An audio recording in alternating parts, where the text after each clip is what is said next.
we are no longer able to avoid when young people turn to violence. Are we sending our children into the digital landscape with no regulation? If it's frustrating to you that they are feeling frustrated, imagine they are in that place, not being able to understand what's going on. And raising children is a big responsibility. It takes a village to raise a child.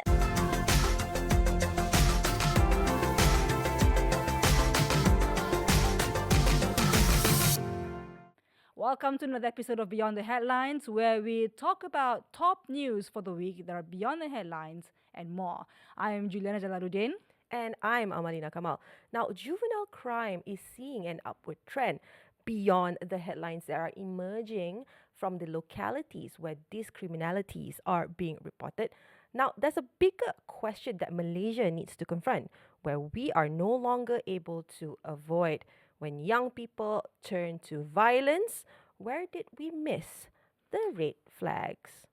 So, for context of our viewers out there, this is about the May 14 incident in Malacca, where young people, allegedly assaulted a female driver, a female e-hailing driver, in broad daylight, somewhere around the afternoon. So they were two boys, 15 and 17 years old, and two girls, both 14 years old. The female e-hailing driver was allegedly assaulted and strangled by three of the four suspects, right?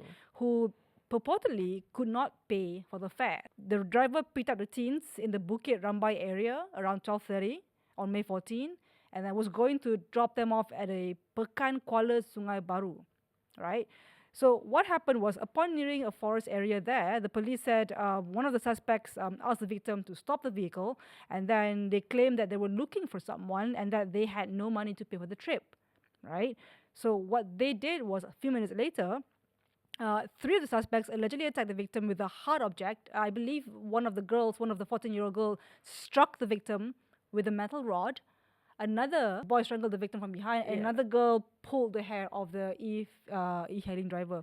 And then they even had the guts to tell the victim to not seek for help. Right? So now this case is alarming because what's most worrying here is not the fact of the alleged crime itself, but how young they are. 14, 15, and 17. And it's like, are we seeing deeper shift in how some young people deal with anger or probably conflict and empathy, like, or how they even, look at a particular scenario as having to not necessarily be normal, right? Like having to react in a certain way. That's not normal for you to react, to not be able, to not be able to pay, and then for you to result to such serious violence like that. Violence itself, yeah. It raises more question because, like, have youth nowadays become desensitized to violence so much that they have the courage? I would say courage, but what's another word to use? Is not courage, but it's like the daring aspect. Yes, that exactly. Makes them more emboldened to just be impulsive enough to act. Yeah. No, I do agree. Because yes, apart from the case that was mentioned, actually there are other many cases that exemplify juvenile crimes, or at least youth delinquency here, right? However, because we're not talking about the cases itself, we're just talking about the bigger picture in terms of who's around our young, who's there to be their go-to sort of mentors, or not even therapists, but just role models that they are able to bounce off ideas with, bounce off certain thought processes. Because when you're growing up in this stage, right, there's a lot of questions that you want answers to, right?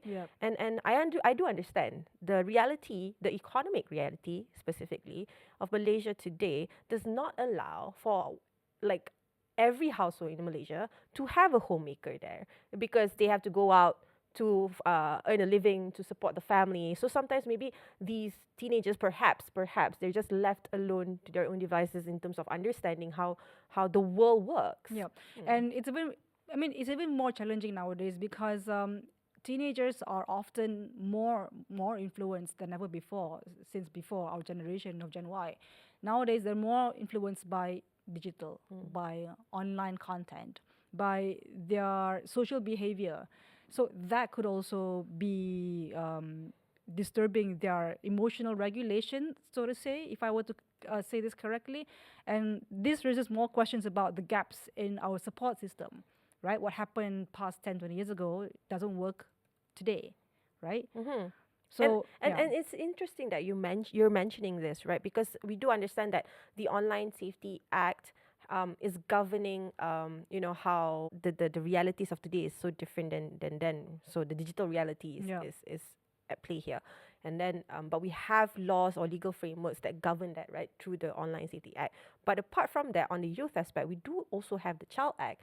Even with these laws, we still see cases that outwardly attribute violence with our youth so blatantly out there. Like, it's just very polarizing to see. Because you Lola, have these I laws, think, you have these outcomes. Yeah, because I think laws, all these legal things, is just on one solution.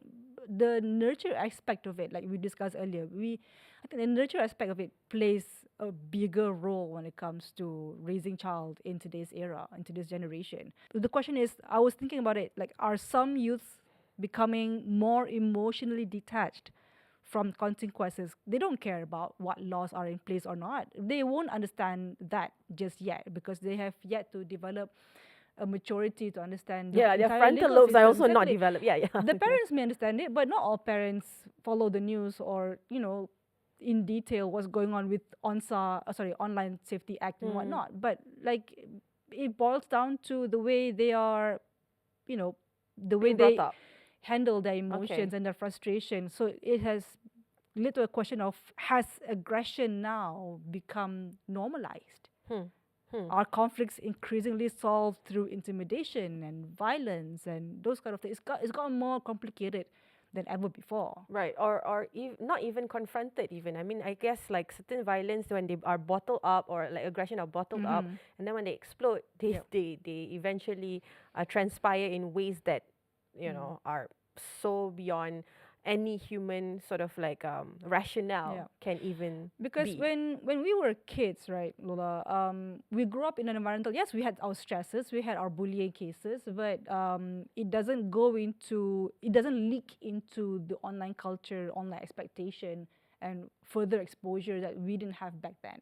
You mean what? The open, I mean, like, Openness kids to today, information, to content. right? Okay, understood. And also perhaps like And cloud behavior. Yes, cloud behavior, and these teenagers being exposed to people hyping them up. Yeah. For things that they seem to be. If I'll do this, I'll be Because maybe back cool. then we only had to deal with the physical reality of it, but now they're dealing with digital reality, like you said, clout and comments and expectation coming from all sides, not just in Angles, school, right. but online is much more free, unregulated. That's platform. true. That's true.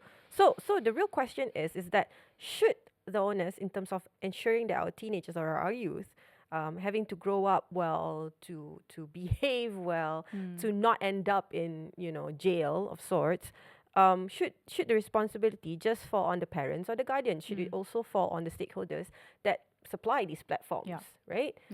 When I say platforms, it would be like what? The social media operators, any platforms that allow teenagers or attract enough youth to be on it, right? Even in the gaming platforms as well, I do believe, because I think the gaming aspect, the platform itself or the operators don't necessarily, provide this sort of like assurance that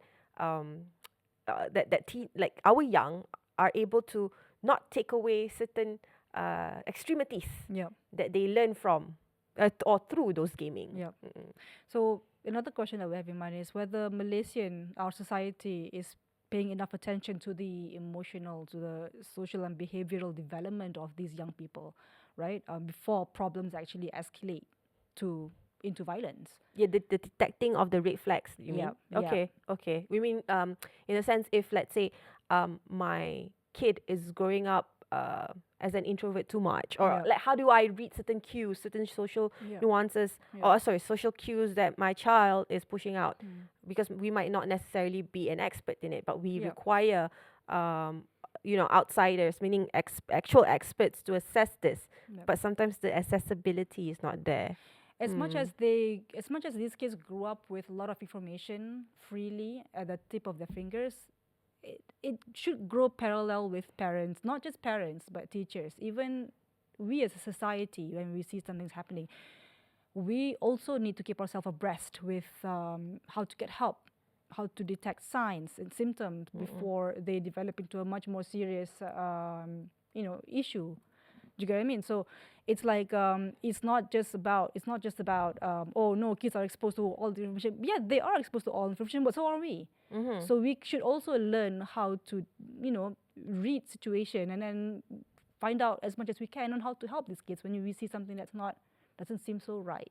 And I think the downplaying aspect needs to also be addressed. Meaning to say, if a teenager or a young, let's say, adolescent or an adolescent is acting out, so you can't just brush it off and say, "Oh, that's just normal teenage behavior." It's no longer that way. Yeah. No, you have to actually look into it a little bit more deeper there, because when you detect the warning signs earlier, or at least the behavioral changes earlier, then perhaps you're also able to deter certain unforeseen incidences from happening, right? I think we've spoken a lot about where we are at today, the cases that are happening in terms of individually where we see the gaps, and even questioning the idea of we have laws, but then it's still happening. Yeah. Is it in the supervision aspect? Yeah. Is it in the approach? However, we're both not experts, right? So we do have insights from an actual expert. We're going to go to the interview that I had earlier. Thank you so much, Dr. Fatimah, for joining this particular call.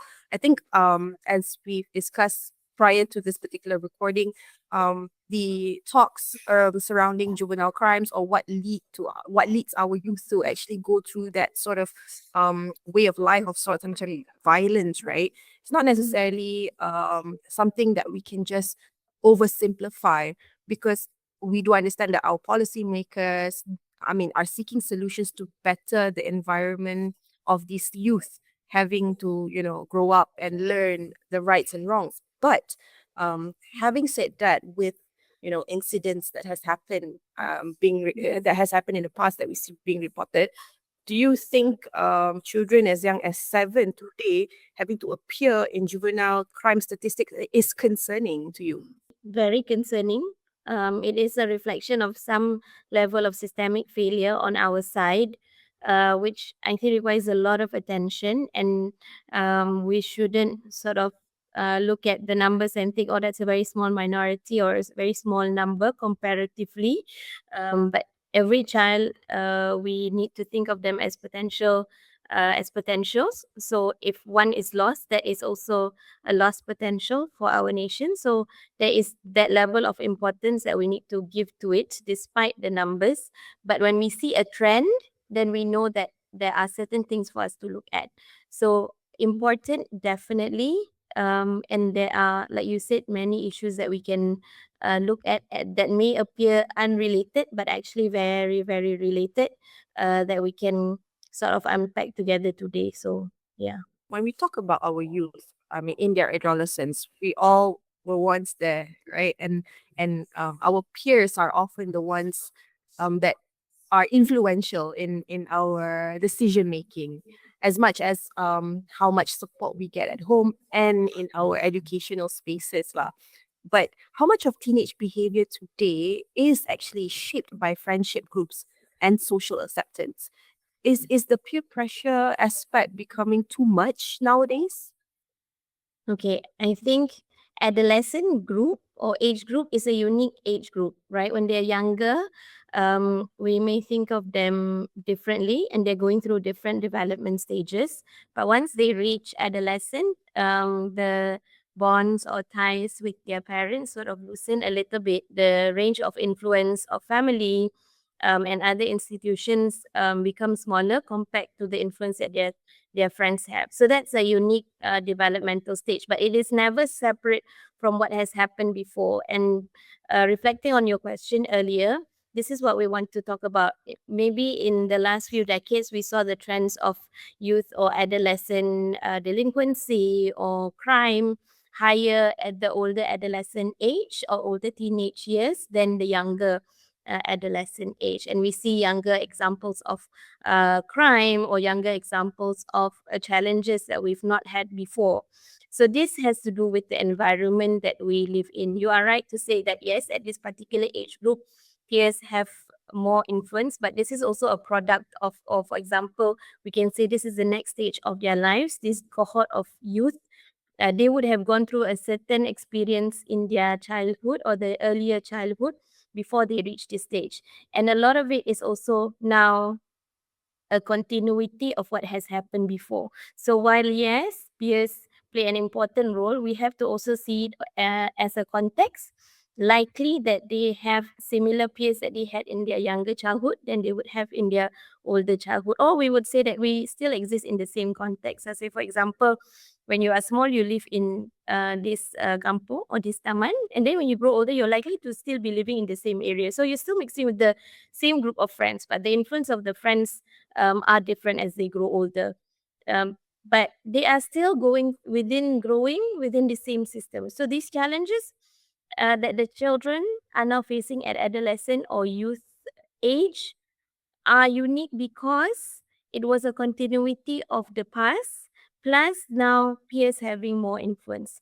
So whatever challenges that was not met or needs that were not met or issues that happen in childhood are likely to be more apparent later in the adolescent, teenage, youth years. The government itself has introduced this regulation that under 16s need to be regulated in the sense whereby if they are going on social media for now, they have to verify themselves and it needs to be guided under supervision.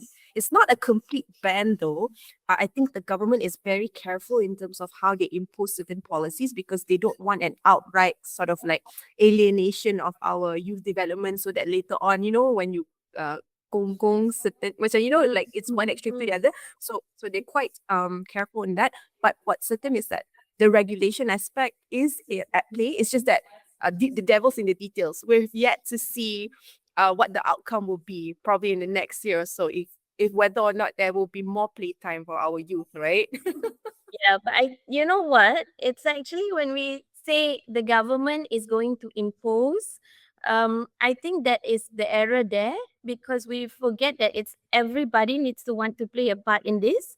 If the government bans it or sort of wants to turn it into a policy, it appears as though it's like a top-down kind of decision, and it will feel more like bureaucratic or a little bit more regulated in a way that it's just law. But when I say unregulated, I'm thinking about it as a systemic thing. Like everybody needs to sort of think of the digital space like that, in a way that parents, other adults are also thinking about it. Like, are we sending our children into the digital landscape with no regulation? Meaning to say, we have to be a little bit more critical about like algorithms. We have to also be more critical about the kinds of contents that children are consuming or are able to consume, and how much of it are they consuming, what are the quality of the content that they're consuming. Just like we wouldn't just leave our children to sort of engage with anybody who's just talking nonsense or making weird sounds, or these are things that if we think about it in a real sense,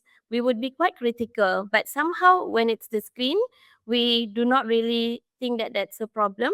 So it's not just the government's effort and initiative to turn that into a structure, but it's also the awareness and education of the public in terms of that literacy of the digital world. I think it calls for closer examination of the social factors at play here that actually contribute to risky behavior because that's the whole context of our discussion at the moment, kan?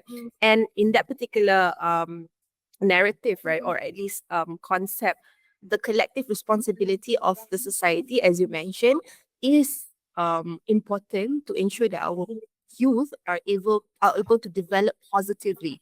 But Doctor, the signs that a family or that particular guidance, right, the adult itself or the guardian, are struggling to provide adequate provision to, what sort of emotional support are we supposed to provide? Like, and what are the telltale signs that this one family unit is actually failing? And we cannot just, oh my God, like macam blame them, for instance, like, oh, you tak control your anak in that sense, kan? Macam, how can we ensure the society itself can contribute in this collective responsibility? I like how you frame this question because when we say a failure, sometimes it's hard for, because I'm a parent, right? It's hard for us to sort of think of our experience as a failure, because I think the reality is everybody's sort of struggling, or everybody's sort of trying to navigate life with the many challenges that we have. And raising children is a big responsibility, and a lot of experiences of raising children is already privatized in today's world, as opposed to, for example, our idea of like it takes a village to raise a child, right? Raising children in the kampung, where everybody sort of takes stock and takes care of everybody's children together. So we sort of divide, and we have support.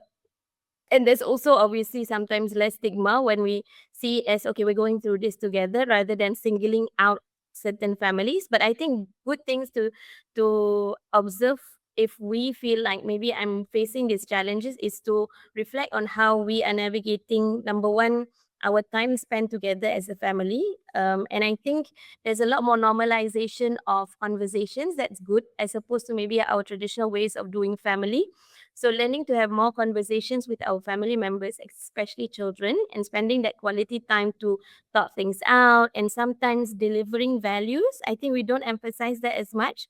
How important parents are in actually teaching their children values, not scolding, but like taking opportunities to talk about values in movies or content that children are consuming, whether it is books or videos, that there are certain values that we as a family like to adopt this, and this is something good for us to do, and doing activities that reflect how we can translate our values. So this is good for us to at the start reflect on our families. Do we have time where we allocate time to do this, and then can we do more of it, which is the positive Right. aspect of preventing the stresses ataupun risks that we don't want for later on in adolescent age. So when they're small, are we doing certain like that? So instead of like thinking of ourselves as failures, there are always room for us to improve. And obviously, if we realize we need help, then we need to sort of go out and find help or look for opportunities. Of course, not everything depends on what we do as families.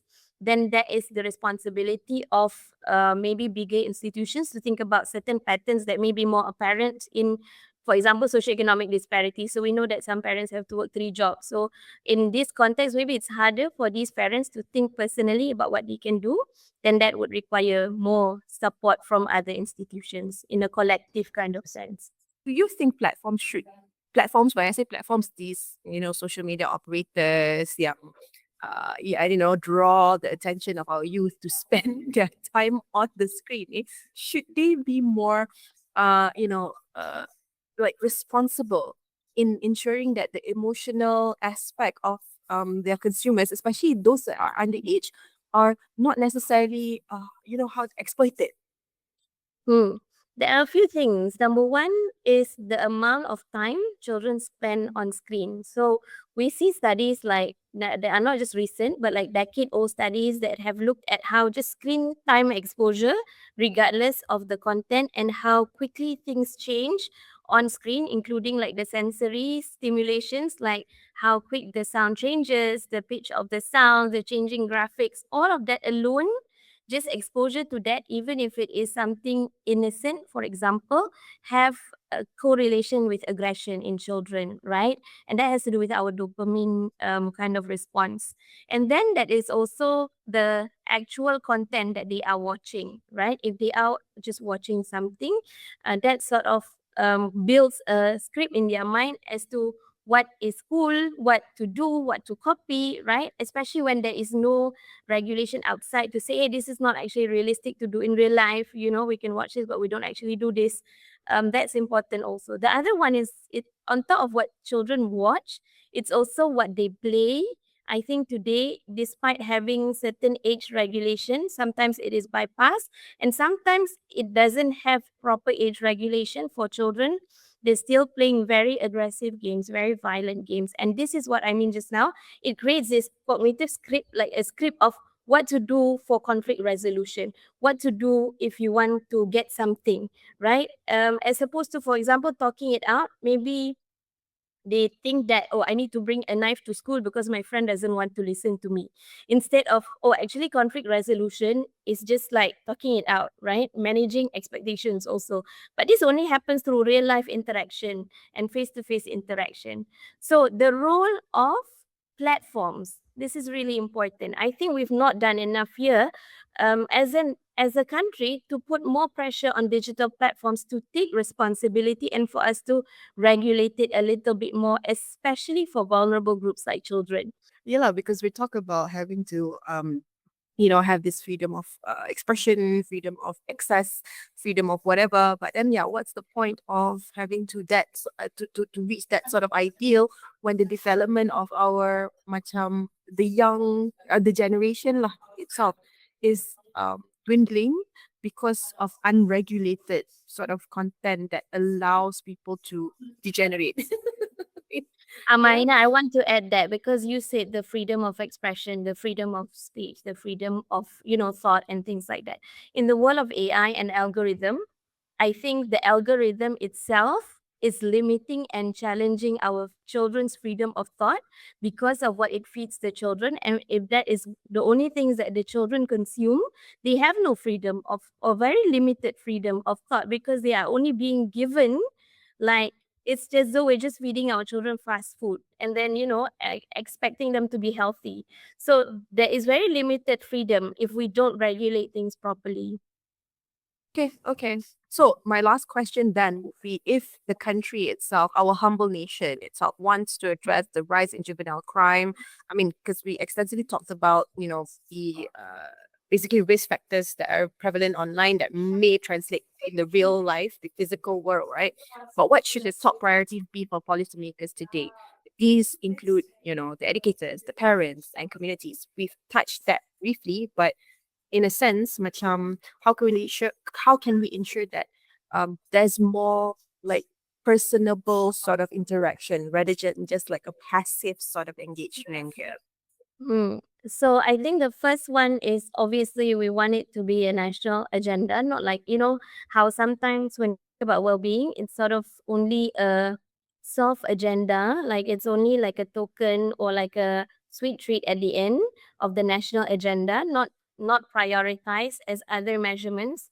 I think number one, I would like to see more researchers, more academics who are actually looking at the impacts of youth delinquency, youth crime, and make it measurable to a way that our policymakers like, including the economic impact. Like, how much are we spending on youth delinquency and youth issues and crime?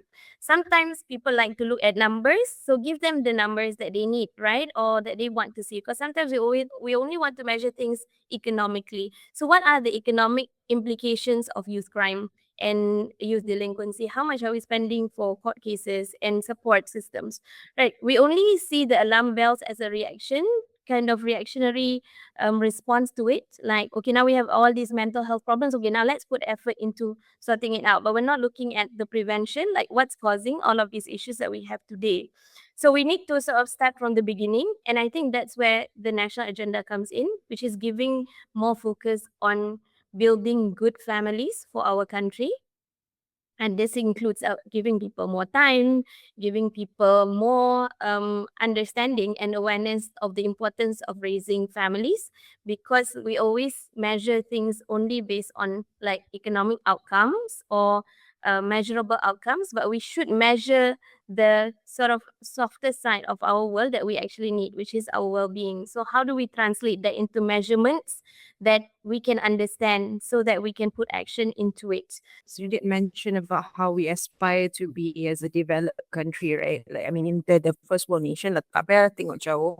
We just look at Singapore, because it's interesting enough that I mean, the last time I went there, the issues, especially when it comes to their adolescents, is there is the vagrancy, loitering. So what the government there did was to add a little extra like academic hours by allowing macam the extracurricular activities to be part of their syllabus, so they can reduce the amount of time youth loiters, because in Singapore a lot of their parents are working parents, right? So when they finish school, then the kids are left alone at home.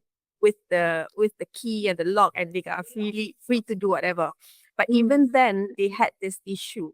I'm not saying like, the grass is always greener on the other side, but it seems to me that the government have like that in mind and that thought process. Meaning, if you just add a little bit, like 2-3 more hours, so you reduce the time of the kid being alone at home, before the parent comes back, then that's okay. Meaning, like, what's the formula for us? Because we want to become a high income nation, but then the little details, the continuity aspect, we're not really looking into it.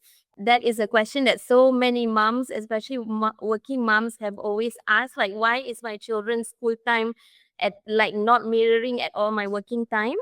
Right. And this has been a struggle for a lot of mothers also who work, because care is usually done by mothers, right?